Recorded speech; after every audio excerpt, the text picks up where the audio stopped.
Headlines प्रायोजक राम बंधू लोणचे. आता प्रत्येक जण जिंकेल.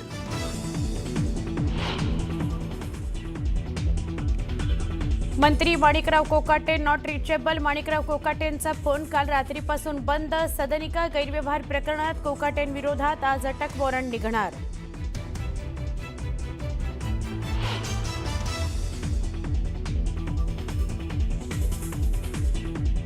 काँग्रेस नेत्या प्रज्ञा सातव भाजपमध्ये प्रवेश करणार. वरिष्ठ सूत्रांची न्यूज 18 लोकमतला माहिती. भाजप लवकरच काँग्रेसला मोठा धक्का देण्याच्या तयारीत. अजित पवारांनी घेतली मुख्यमंत्री देवेंद्र फडणवीसांची भेट. माणिकराव कोकाटे आणि नवाब मलिकांच्या मुद्द्यावर दोघांमध्ये 20 मिनिटं चर्चा.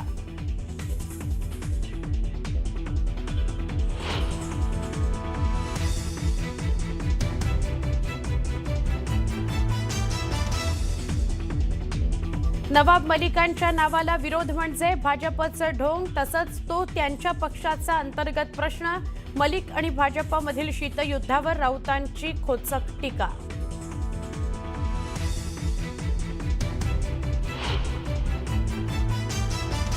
काँग्रेससोबत चर्चा आता थांबलीये. मुंबईत काँग्रेसला स्वबळ दाखवायचंय, तर वंचितसोबत काँग्रेसची युती होत असेल तर त्यांना शुभेच्छा.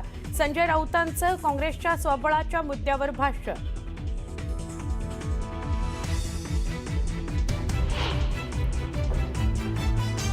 ऑपरेशन सिंदूरवर राज्याचे माजी मुख्यमंत्री पृथ्वीराज चव्हाण यांचं वादग्रस्त वक्तव्य. युद्धाच्या पहिल्याच दिवशी भारताचा झाला होता पराभव. भाजपकडून चव्हाणांच्या वक्तव्यावर घणाघाती टीका. थेट दृश्य अजित पवार आपल्याला दृश्यांमध्ये दिसतायत. माध्यमांशी अजित पवार काहीही बोललेले नाहीत, त्यांनी काहीही भाष्य केलेलं नाही, न बोलताच निघून गेलेले आहेत. मंत्रालयातली ही दृश्य आहेत. अजित पवार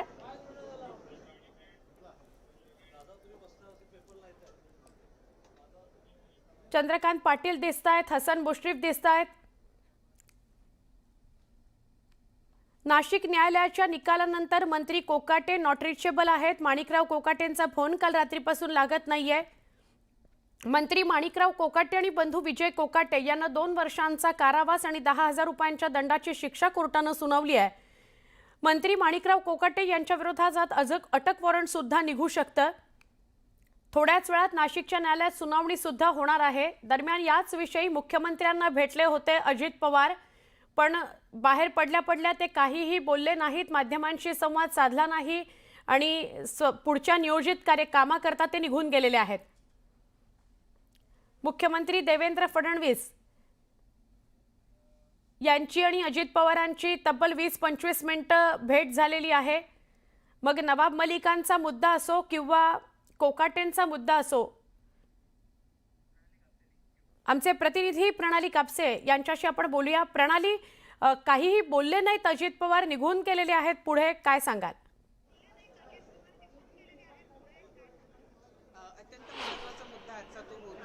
तो म्हणजे माणिकराव कोकाटे या प्री कॅबिनेटसाठी उपस्थित राहतात का, परंतु प्री कॅबिनेट साठी आले नाही. चर्चा अशी होते आज जी काही त्यांची शिक्षा जिल्हा न्यायालयानं कायम ठेवलेली आहे आणि यावरच आता त्यांच्या विरोधात अटक वॉरंट सुद्धा निघेल अशा पद्धतीची जी मागणी करणारी एक याचिका पुन्हा नाशिक जिल्हा न्यायालयामध्ये दाखल करण्यात आलेली आहे. या मुद्द्यांवर आज चर्चा होईल असं सांगितलं जात. अजित पवारांच्या भेटीसाठी म्हणून मंत्रालयात आलेले नाही. आता कॅबिनेटला सुद्धा सुरुवात होणार आहे, याचा अर्थ ते कॅबिनेटला सुद्धा पोहोचणार नाहीत आणि त्यामुळं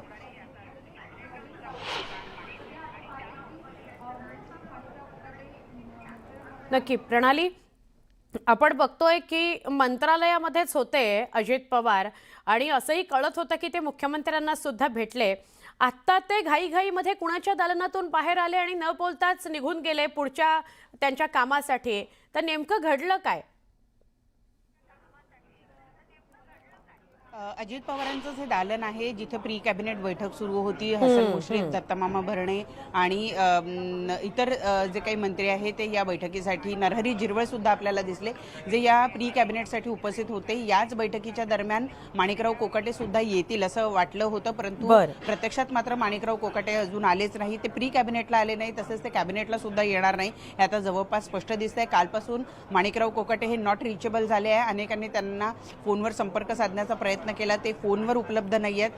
त्यांचं शासकीय निवासस्थान सुरूची त्या ठिकाणी सुद्धा ते नाही आहेत, तर त्यांचं आणखी एक निवासस्थान हे बांद्रा इथं आहे, त्याही ठिकाणी ते नाही अशी माहिती मिळते. त्यामुळे माणिकराव कोकाटे नेमके गेले कुठे असा प्रश्न उपस्थित होत होता. माणिकराव कोकाटे आज अजित पवारांची भेट घेण्यासाठी मंत्रालयात येतील अशी सुद्धा चर्चा होती, परंतु ते प्री कॅबिनेटलाही आलेले नाही आणि आता कॅबिनेटला सुद्धा ते उपस्थित राहणार नाही असं जवळपास स्पष्ट दिसतंय, कारण कॅबिनेट आता थोड्या वेळात सुरू होतीये.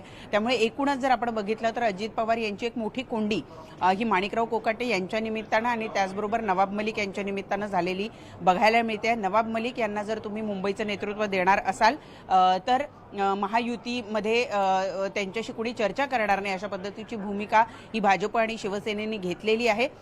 तर मुंबईचं नेतृत्व हे नवाब मलिकच करतील यावर अजित पवार सुद्धा ठाम आहे. त्यामुळे नवाब मलिक यांच्या मुद्द्यावरून कुठेतरी महायुतीमध्ये मिठाचा खडा पडतोय असं दिसत आहे. तर दुसरीकडे माणिकराव कोकाटे यांनी सुद्धा अजित पवारांची एक मोठी अडचण या ठिकाणी करून ठेवलेली आपल्याला बघायला मिळते. अगदी अगदी खरं आहे, अडचण झालेली आहे मात्र.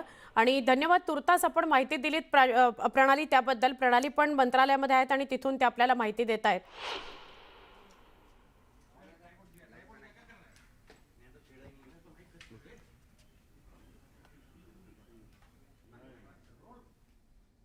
रेकॉर्ड आणि प्रोसिडिंग आता त्वरित मागवलेले आहेत आणि रेकॉर्ड अँड प्रोसिडिंग आल्याबरोबर आदेश स्वयंस्पष्ट आहेत आणि कलमातील तरतुदी स्वयंस्पष्ट आहेत. कलम 418 CRPC अंतर्गत प्रक्रिया होणे कायद्याने बंधनकारक आहे आणि कायद्याने बंधनकारक असल्यामुळे पुढे अटक ही चर्चा सुरू झालेली आहे.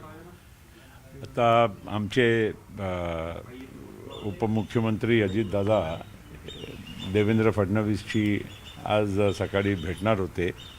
आता त्या मीटिंगमध्ये नेमकं काय चर्चा झाली अजून मला माहिती मिळालेली नाही, पण नक्कीच योग्य निर्णय जे काही करायचे असेल त्याप्रमाणेच होईल. शेवटी आम्ही सार्वजनिक जीवनामध्ये आहो आणि जे काही म्हणजे एक तथ्य पाळावं लागते तिथे राष्ट्रवादी काँग्रेस पार्टी कुठेही कमी पडणार नाही एवढं मी तुम्हाला स्पष्ट सांगू इच्छितो. सर, पिंपरी चिंचवड असो किंवा पुणे असो, इथे अजित पवारांचा म्हणजे राष्ट्रवादी काँग्रेस पक्ष आणि शरद पवारांचा पक्ष एकत्रपणे निवडणुका लढेल अशा खूप चर्चा आहेत. असं आहे की अशी कुठलीही चर्चा झालेली नाही. काही लोकांच्याकडून सूचना पक्षामध्ये येत असते, पण त्या बाबतीत कुठलाही अधिकृत निर्णय पक्षाने केलेला नाही. सूचना येत असतात आज तुम्ही म्हणाले नाही, सूचना म्हणजे आता कार्यकर्त्यांच्याकडून काही कार्यकर्त्यांच्या स्तरावर येत असतात. त्याचा मतलब हे नाही आहे की आम्ही पक्षश्रेष्ठी म्हणून कुठलाही निर्णय केलेला आहे. अजून सिच्युएशन कशी आहे की आता 2 दिवस अगोदर निवडणुका जाहीर झाल्या. आता आमचे राष्ट्रवादीची आणि भारतीय जनता पार्टीशी पण चर्चा अजून बऱ्याच ठिकाणी अजून करायची बाकी आहे. या 2-3 दिवसामध्ये हे चर्चा केल्यानंतर चित्र स्पष्ट होईल. पण एक मी तुम्हाला सांगू इच्छितो की महायुती म्हणून जे आम्ही आहोत ते आम्ही भक्कम आहोत. त्या महायुतीमध्ये असं आहे की जसं मागच्या म्युन्सिपाल्टीच्या आणि नगरपंचायतच्या निवडणुकीमध्ये आम्ही वेगवेगळे लढलो, याचा अर्थ हे नाही की आमच्यामध्ये काही दुराभास आहे. फक्त एकच आहे की स्थानिक स्तरावर अनेक गोष्टी घडत असतात. सगळ्यांना आपापला पक्ष म्हणजे साबूत ठेवायचे असते. आमच्या कार्यकर्त्यांनाही वाटते की आम्हाला विधानसभा आणि लोकसभेमध्ये तर संधी मिळण्याची शक्यता नाही, पण किमान आम्ही या लहानशा आमच्या जे इलेक्शन आहे तिथे आम्हाला तरी उभा करता आलं पाहिजे आणि त्या हिशोबाने या निवडणुकीची पार्श्वभूमी आम्ही तयार करत आहोत. 2-3 दिवसामध्ये जरा चित्र स्पष्ट होईल. तुषार कामटे जे आहे ते अजित पवारांना भेटतात. विचारलं गेलेलं आहे, कायदेशीर पेच आहे. आता हे जे खाती आहेत माणिकराव कोकाटे यांचं, हे नक्की कोणाला द्यायचं हे अजित पवार यांना विचारण्यात आलंय, कारण हा कायदेशीर पेच आहे आणि स्थगिती मिळालेली आहे अद्यापपर्यंत. कारण तुमच्या सरकारसाठी हा धोका ठरू शकतो. एकंदरीत माणिकराव कोकाटे यांचं पद आता गेल्यात जमा आहे का? असं आहे की मी तुम्हाला आत्ताच सांगितलं की सकाळी मुख्यमंत्री आणि अजित पवार यांची बैठक होणार होती. आता त्या बैठकीनंतर कॅबिनेटही आहे, म्हणून माझ्या काही आता त्या मीटिंगनंतरची काही चर्चा त्यांच्याशी झालेली नाही. पण मी तुम्हाला एवढंच सांगतो की जे योग्य असेल निर्णय तेच घेण्यात येईल आणि आम्ही कायद्याच्या चौकटीच्या बाहेर नाही. आम्ही पब्लिक लाईफमध्ये आहो, पब्लिक परसेप्शन असते, बाकीच्या जे काही गोष्ट असते त्याप्रमाणेच आमचा निर्णय योग्य निर्णय होईल. तुषार कामटे जो आहे काल ते अजित पवारांना आता एक भेटले. जरी विचारा कोणीतरी एक तुषार कामटे जे आहेत ते काल अजित पवारांना भेटले आणि त्याहून परत जे आहे प्रश्न निर्माण होतात की दोन्ही राष्ट्रवादी एकमेकांशी चर्चा करतात. खाली कॅडर कुठे ना कुठे डिस्टर्ब होतं की नेमकं काय हे होतं? अजिबात मला समजत नाही. कालपासून काही लोकांनी चर्चा अशी जास्त म्हणजे त्याला उदाहरण दिलेलं आहे. आता काल माझी आणि तटकरेंची मीटिंग झाली अमित शाह साहेब बरोबर. ते आमची नेहमीची मीटिंग असते. आधीमध्ये म्हणजे एक त्यांच्या सहकारी पक्ष म्हणून आम्ही भेटायला जातो आणि सेशनच्या दरम्यान आम्ही स्वाभाविक आहे पार्लमेंट हाऊसमध्ये आमची भेटच होते. त्याचबरोबर त्यांची सुप्रिया सुळे आणि बाकीचे त्यांचे खासदार भेटायला गेले असतील, कुठल्या कामासाठी गेले की काय मी प्रत्येक गोष्टी काय विचारायचं काही कारण नाही. फक्त मला एवढा माहीत आहे की आम्ही महायुतीमध्ये आहो आणि महायुतीचा धर्म भारतीय जनता पार्टी आणि राष्ट्रवादी काँग्रेस पक्ष हे योग्य रीतीनं पाळत आहे. आता खाजगी चर्चा जे काही आमची होत असते त्यामध्ये एवढंच मी तुम्हाला सांगतो की सगळे जर आम्ही बाहेर उघड करत नसेल पण एक बाबतीत नक्की आहे की महायुतीमध्ये कुठेही काही नवीन काही एंट्री नाही आहे.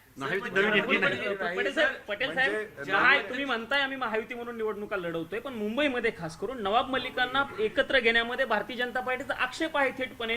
तुमची भूमिका काय आहे? नवाब मलिकांच्या सोबत निवडणुका की नवाब मलिकांना सोडून निवडणुका?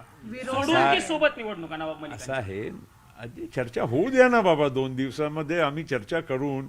नवाब मलिक बघा राष्ट्रवादी काँग्रेस पक्षाचे ज्येष्ठ नेते आहे, पहिल्यापासून आहे. त्यांची सुकन्या सना मलिक आज राष्ट्रवादी काँग्रेस पक्षाची आमदार आहे, हे खरं आहे. आणि आम्ही राष्ट्रवादी काँग्रेस पक्षाच्या वतीनं कोणाची चर्चा कशी करायची ते आम्ही ठरवू.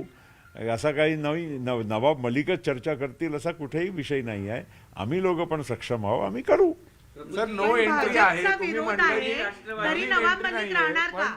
जर तुमच्याकडे आल्या भाजपचा म्हणजे विरोध आहे. राष्ट्रवादी काँग्रेसमध्ये तर एंट्री असू शकते ना. तुम्ही राष्ट्रवादी महायुतीत entry नाही असं म्हणता. महायुतीचं मी हा, म्हटलं महायुतीत राष्ट्रवादी काँग्रेस पक्षामध्ये जर आम्हाला काही चांगले लोक जर आमच्या पक्षामध्ये यायला तयार असेल तर आम्ही त्यांचं स्वागत करू. तुमचे मित्र आहेत पृथ्वीराज चव्हाण माजी मुख्यमंत्री, ते म्हणतात की ऑपरेशन सिंदूर जे आहे पहिल्याच दिवशी भारत पराभूत झालं होतं. तुमचे फार चांगले मित्र आहेत, तुम्ही सोबत काम केलं त्यांच्या. अरे बाई, पृथ्वीराज चव्हाण काय बोलले ते मी पण ऐकलं टी व्हीवर. मला ते काही योग्य वाटलं नाही. शेवटी भारतीय सेना त्यांनी जे काही त्यांची कारवाई केली, युद्धामध्ये त्यांच्या जे काही भूमिका होती त्याच्यावर टीका टिप्पणी करणं हे मला योग्य कुठेही वाटत नाही. त्याचं कारण आहे की बऱ्याच गोष्टी ते एक ज्यांना म्हणतात की सिक्रेट असतात आणि सिक्रेट गोष्ट युद्धामध्ये भारतीय सेना काही बाहेर उघड करत नाही, नाहीतर सेना युद्धाचा अर्थच राहणार नाही.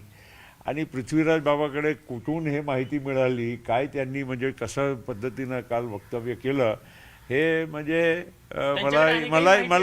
मलाही आश्चर्य वाटलं. 19 तारखेचाही त्यांनी दावा केलेला आहे. 19 तारखेला उलट पुलट होणार आहे राजकीय. मराठी व्यक्ती पंतप्रधान होणार आहे. आता एकच दिवस उरलेला आहे.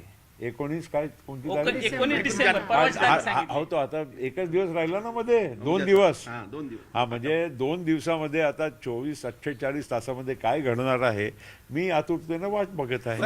सर जसं म्हणाले ते तुमचे जवळचे मित्र आहेत, तुम्हाला सगळी बऱ्यापैकी तुम्ही सोबत काम केले. पृथ्वीराज चव्हाण ते महाराष्ट्राचे मुख्यमंत्री होते. माझ्याबरोबर इथे केंद्रीय मंत्रिमंडळामध्ये काम त्यांनी केलेलं आहे. आम्ही एक पक्षामध्ये असताना बऱ्याच वर्षापासून एकमेकांना चांगलं ओळखतो. प्रफुल्ल पटेलांची ही सविस्तर प्रतिक्रिया होती वेगवेगळ्या मुद्द्यांवर. सगळ्यात आधी तर मुद्दा होता कोकाटेंसंदर्भातला. तर माणिकराव कोकाटेंमुळे अडचणी आता वाढलेल्या आहेत, म्हणजे त्यांच्याही अडचणी वाढल्यात आणि पक्षात